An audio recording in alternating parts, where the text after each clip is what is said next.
So today we're going to look at the age of exploration and the beginnings of the conquest of the New World, the Americas, which we need to think of as a time period that played out in the context of several overlapping changes and events, including the reconquest of Spain when Catholic monarchs began to retake Spain from people they considered to be infidels and heretics like Jews and Muslims, the Crusades, holy wars similarly fought by Catholics against people they considered to be heretics, the plague reappearing in Europe in waves, and then just before and then playing out during the Renaissance, a time period when Europe rediscovered a lot of its ancient learning and culture and began to kind of crawl itself out of the Middle Ages.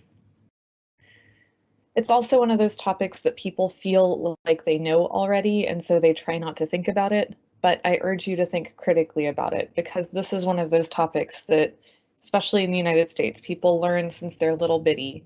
And so it just kind of becomes facts in your brain that you don't really think critically about. But when you apply a little bit of critical thought to these events, they start to look a little different than we learn them. So, starting off with a scenario to put you in the right mindset for really thinking through, especially the motivations for exploration, God, gold, and glory, critically. So, picture yourself here. You've decided that you're going to leave everyone you know and love behind, maybe forever, and you're going to bet your fate on the strength of a wooden boat that you will set sail on into a vast, dark, unknown, and violent ocean, heading in a direction that no one before you that you know of has ever taken. You have a bunch of men with you. You've promised them riches, but as soon as they get hungry, they might turn on you, because these are sailors, and sailors are pretty tough. If they're mad, they're not just going to kill you, they're going to take their anger out on you and make it hurt first. Also, they smell awful, and there's no getting away from them on a boat. You're going to sleep in deck because you need most of the inside part of the boat to store food. The deck is wet. Foods that can't spoil, that has little nutritional content, that's probably going to be half moldy and rat infested in short order, is all you have to look forward to eat. Even if you get where you're going, and it's a big if, you have to make the same trip back. The trip is going to take months. Think about yourself personally. What would motivate you, really, for real, to want to do this? Think of like a dollar amount. If you can't think of anything that would make you personally want to do such a thing, what kinds of temptations do you think are strong enough to motivate others? And here, I urge you to actually give an honest answer. The temptation is to recite the answer that you've been taught, right? God, gold, and glory. But like, what amount of money would it actually take for you personally to do this? Or how bad would your life have to be in order for you to want to take a trip on one of these ships? Go ahead and drop your dollar amount in the chat if you are in a live class right now. The reason I'm having you think about things this way is because it's important in history and in life to think critically about why people do things and why people say they do things. Often they're different. I've been teaching this class for at least 8 years, and nobody has ever answered that first question with, I would go on this terrifying, dangerous trip to benefit the people that I happen to meet on the other end, or to spread religion. Usually it takes like a good amount of money. And there's like always some handful of people who are legitimately motivated by making a name for themselves, becoming famous. Usually people cite reasons that have to do with a direct benefit to themselves, and for good reason. It sounds scary and awful. It would take millions of dollars for me to want to do that too. So apply the same line of reasoning when you're learning about history and why people do what they do. It can be useful to think about causes for people's actions in two different categories, actually. First, material reasons, which are tangible, concrete benefits, usually economic or having to do with status and power. Think who benefits. For example, when Rome as an empire decided to expand, it wasn't out of the goodness of its heart that it conquered and killed a bunch of people and took their land. It expanded to get resources for itself and to be able to pay soldiers and generals from the spoils. The Arab Empire, also an empire we've learned about, expanded to get resources, like most do. And the Crusades were a complicated event because they're always talked about in terms of being a holy war to, satisfy God and do the right thing for Christianity. But actually, if you look a little bit more deep, the Pope also wanted more power and riches from the East, and the Crusaders themselves wanted to improve their material lifestyle. Material reasons aren't always the only reason that people do things, but it's usually a driving force, and it's usually the part that people don't talk about themselves. Usually, when people are talking about things they've done, they tend to refer to a second category of causes or reasons to do things, ideological reasons, which are ideas tied to values and morals that make actions that otherwise might seem just violent and greedy seem kind of good, maybe right, maybe even necessary.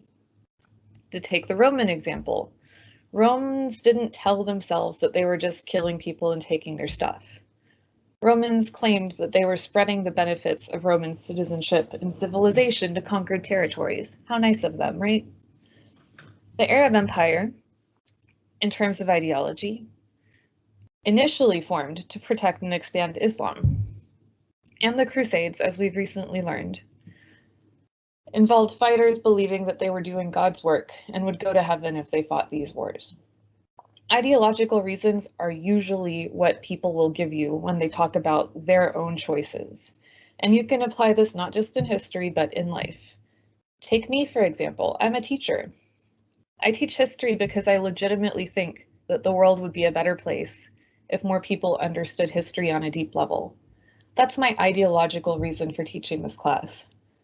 But if I'm being honest, that reason doesn't get me out of bed every single morning. I need a paycheck too. So the material reason that I have for doing what I'm doing right now is money. I need a paycheck.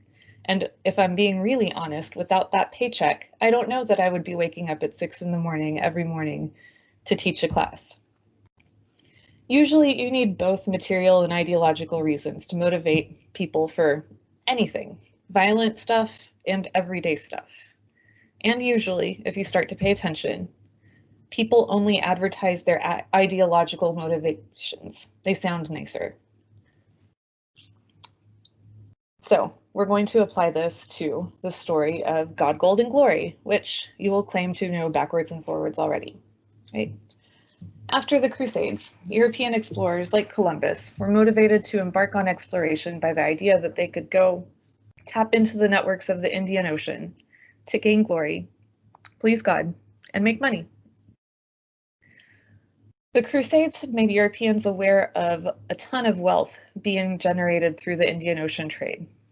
Italian merchants who originally transported Crusaders from Europe to the Middle East began bringing back luxury items like spices, silk, gold, jewelry, perfumes, etc. And the increased demand for luxury items like these spurred trade.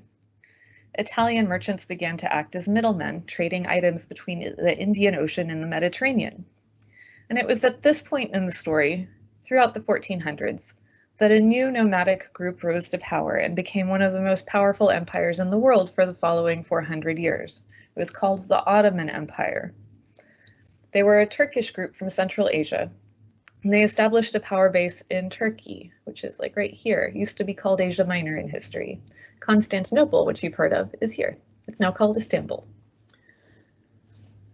They eventually conquered the Middle East, North Africa, and the Byzantine Empire, and were the only group to successfully conquer Constantinople. And as you'll notice, they are blocking Europe, which is over here, from the Indian spice trade, which would have been off in this direction. So, Europeans needed to find a way to get here to the Indian spice trade networks without going the obvious route through land here. Following the rise of the Ottoman Empire, merchants throughout Europe sought a new trading route that would give them access to the Indian Ocean without having to pay the taxes demanded by the Ottomans. The race was on.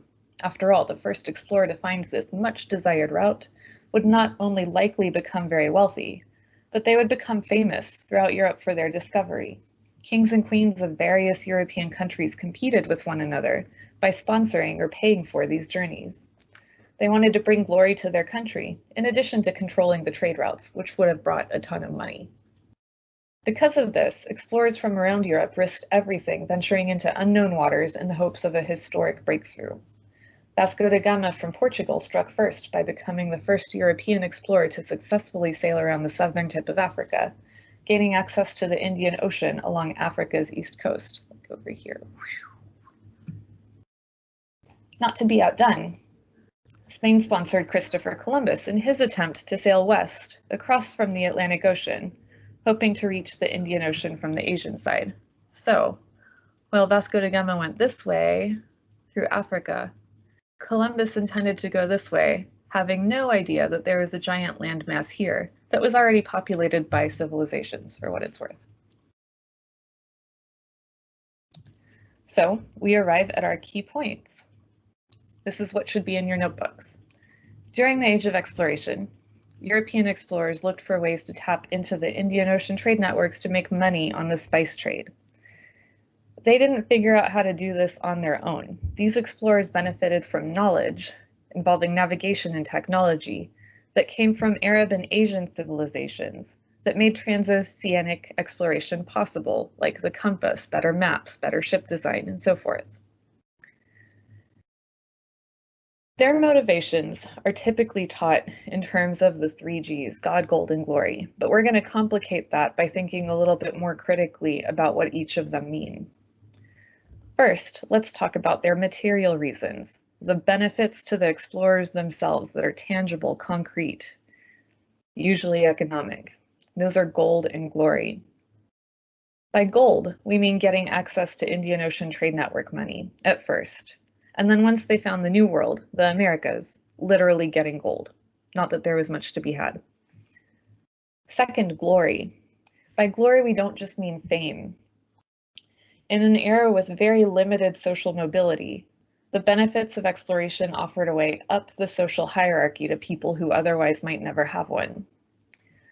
The Black Death and the end of feudalism had opened up the possibility to move up in society. This is called social mobility. And the possibility of becoming noble or upper class, meaning commoners, people lower on the social hierarchy, could maybe be treated like the upper class. This doesn't happen often in history in terms of an opportunity to jump up the ladder, and it drove a lot of people to seek their fortune in exploration. Plus, people, then as now, tend to like glory and fame. So, by glory, we mean a way up the social hierarchy. Separate from that, we have the ideological reason, or the justification, the idea tied to values and morals that made these people able to sleep at night thinking that they were doing a good thing once they started conquering and killing a bunch of people. And that would be the third G, God, by which is meant spreading Christianity. The duty to convert the quote-unquote infidels had been part of European Christianity since before the Crusades. Spreading Christianity was a real motivator for these people who saw it as part of the struggle between civilization, by which they meant Christians, and barbarism, by which they meant everyone else. And here you have to remember the internal logic of this thought that came from the Inquisition. If you really truly believe that non-Christians are going to go to hell, and you believe that hell is a very, very real, really terrible place, it could come to seem like a moral duty to convert people, or at least quiet people who are dissenting, who shed doubt upon your religious beliefs. Columbus's voyages, remember, took place in the context of the reconquest of Spain, which was a centuries-long process of Catholic kingdoms reclaiming Spain from the infidels that lived there before, Jews, Muslims, either exiling them or killing them, or, a little both. This religious mission provided a justification for many of the violent actions such explorers would take with the native populations they encountered.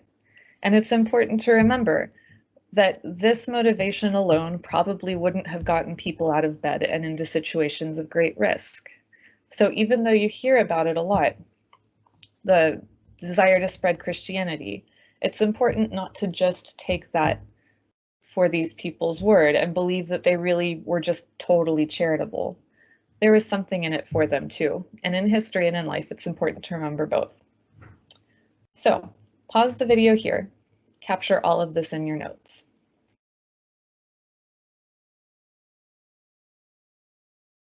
And if you're in my live class right now, drop your comment for the day in the group chat. What was interesting? What questions do you have? What don't you understand and want to be explained further? What do you want to know? What are you curious about? And what connections can you make? Then press play again, because the next part of this video is going to take you through independent classwork reading sources.